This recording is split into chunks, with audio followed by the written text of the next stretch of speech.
This story started a few years back when I was living at home after college, and honestly, nothing unusual was happening. Just the normal quiet suburban life where your biggest concern might be a barking dog or a neighbor's lawn mower at 7 a.m. The kind of neighborhood where you trust that nothing ever really goes wrong, and everyone waves when you walk past. But then one night, everything changed, and it hit me how wrong I had been about that sense of security. My dad was working late in his office on the third floor, papers stacked in messy piles, his desk lamp casting long shadows across the walls, the only sound the faint scratch of his pen and the hum of the computer, and I was scrolling through my phone in my room downstairs when something outside my window made me freeze. There was this black SUV, moving so slowly it almost didn't seem real, like someone had lifted their foot off both the gas and the brake and was just letting the car creep forward. And I remember thinking maybe it was a drunk driver, maybe someone lost, maybe nothing. But then the car made a U-turn, drove past our house again, and parked directly in front, completely still. No lights, no movement, nothing. I could see it perfectly from my window, and I remember feeling this knot in my stomach tighten, because the street was usually empty at that hour, quiet, and this didn't fit. My dad kept glancing out of his office window, muttering things like, "That's weird. What the hell?" And I could tell even he was unsettled, his usual calm demeanor shaken. But eventually he went back to work, occasionally staring out the window like he expected it to move or something to happen, and then he fell asleep at his desk. Hours later, when he woke up, the car was still there, exactly where it had been. It was like it had been waiting all night, just silently sitting, and my dad couldn't explain it, and neither could I when I heard the story from my brother the next day. Life went on, but there was always that little lingering doubt that maybe we weren't as safe as we thought. Fast forward a few years, I was 15 and still living at home, making beats in my bedroom, headphones on, desk right in front of the window, music blaring through my skull, and suddenly a flicker of light outside caught my attention. At first, I thought it was just a car passing, but when I looked closer, there were 3 cars rolling down the street, slow, steady, and the people inside were shining flashlights into houses systematically, like they were hunting or searching. One of those beams swept across my window, and I dove under the sill, heart pounding, sweat on my forehead, paralyzed for a few seconds, and then they were gone, moving further down the street, turning corners, disappearing like ghosts, and I couldn't sleep that night. The next morning, I told my parents, and they installed cameras, motion lights, everything you could imagine. But then came the backyard discovery. A tiny hidden camera, battery dead, no memory card, no SIM, nestled in the bushes like someone had been watching us, silently, like we were part of some twisted project. It didn't store footage, or maybe it had streamed it somewhere, but who would go through that effort and then just abandon it? No one had an answer. And then there were the neighbors, the young couple next door, who stared at our yard from their top-floor windows at odd hours. And one night I caught them with a man, bald, muscular, eyebrows thick and dark, sitting at their kitchen table, and when they noticed me watching, the woman drew the curtains closed without even glancing at me, like she knew exactly what I was seeing, and that's when the fear settled in deep, cold, sinking into my chest. This wasn't coincidence. This was calculated. Years of watching, silent observation, flashlights scanning, hidden cameras planted, people staring from windows. It had been going on for so long, and suddenly the street, the cars, the quiet life, none of it felt safe anymore. Every shadow seemed heavier, every sound suspicious, every passing car a potential threat. I couldn't sleep, couldn't relax, and even thinking back now, I can still feel the weight of knowing that someone had been silently tracking our lives for years, creeping along our street in the dead of night, shining flashlights into homes, hiding cameras in bushes, and staring from their windows, all while we went about our lives thinking we were safe. And the worst part was knowing I could do nothing, nothing at all, to stop it. I remember sitting in my room late at night, staring at the window, wondering if someone was out there right then, if maybe they were still watching, if maybe they had been watching since the moment I was born, and that thought alone made the entire house feel wrong. Like the walls themselves couldn't keep me safe.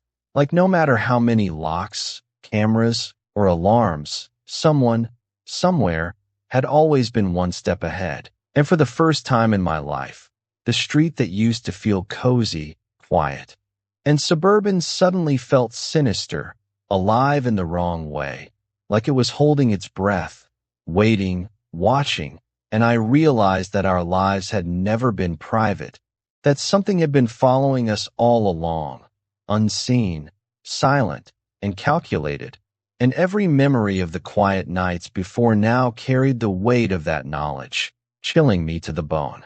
After years of living with that lingering fear, nothing really prepared me for what happened next. It was during a family trip to Paris, something that should have been fun, relaxing, a break from all the stress of home. And yet, as soon as we stepped into that foreign city, I felt this gnawing unease. Maybe it was because I'd always been hyper-aware, or maybe it was because some instinct told me the people who had been watching us weren't done, and I was right. We were sitting in this small bar, low lights, wood floors, the faint smell of alcohol mixed with the aroma of cooked meat drifting from the kitchen, all of us just chatting and laughing, trying to enjoy ourselves, when I happened to glance across the room. At first, I thought I was imagining it, someone sitting alone, drinking slowly, casually observing, but then the features hit me like a punch. The bald man, the same man I'd seen with my neighbors years ago, the one whose face I could never forget, staring, his eyes scanning the room until they landed directly on me. My heart froze, the conversation around me fading into static in my ears. There was no way he should have been there. 1,000 rational explanations scrambled in my head. Coincidence, someone who looked like him. But the instant our eyes met, I knew. He knew. I knew. And the terrifying realization hit me that he had been following us even here, across the world. I wanted to leave, to run, but I had to stay calm, had to pretend like everything was normal, though every fiber in my body screamed to bolt. He didn't stay long, just enough to make his presence known before slipping out of the bar, disappearing into the Parisian night. Every step he took echoed in my chest like a drumbeat of dread. For the next few days, I saw him repeatedly, standing across the street, snapping photos with a camera that seemed professional, maybe pointed directly at us, maybe not. But the feeling of being watched never left. Every corner, every street, every crowded tourist spot became a minefield of anxiety. I told my parents, shared every detail, from the way he sat, the way he watched, the cold, calculated energy that radiated from him, and they finally believed me, my dad more than anyone. We couldn't cut the trip short, but the joy was gone, replaced by constant paranoia, glances over shoulders, silent warnings to my siblings, unspoken fear in every meal, every hotel lobby, every bus ride, knowing that somewhere, someone who had been in our lives for years was still lurking, still watching, still planning. Returning home didn't bring relief either. The city, the streets of Paris, should have been a one-off nightmare. But now every suburban night, every passing car, every shadow outside my window, felt like an echo of that foreign fear. And that fear was compounded when I returned to my usual routine, walking the trails near Angel National Forest, the night thick with fog, visibility practically zero, footsteps crunching underfoot, each one amplified in the quiet, the silence around me almost suffocating. When the smell hit, first faint perfume, then campfire, Then that strange earthy scent from my childhood, disorienting, unnerving, each one signaling that I was no longer alone, that someone, unseen, was close. Then the flashlight beams appeared on the ridge, the whistling carried across the trees, and the forest transformed into a living nightmare.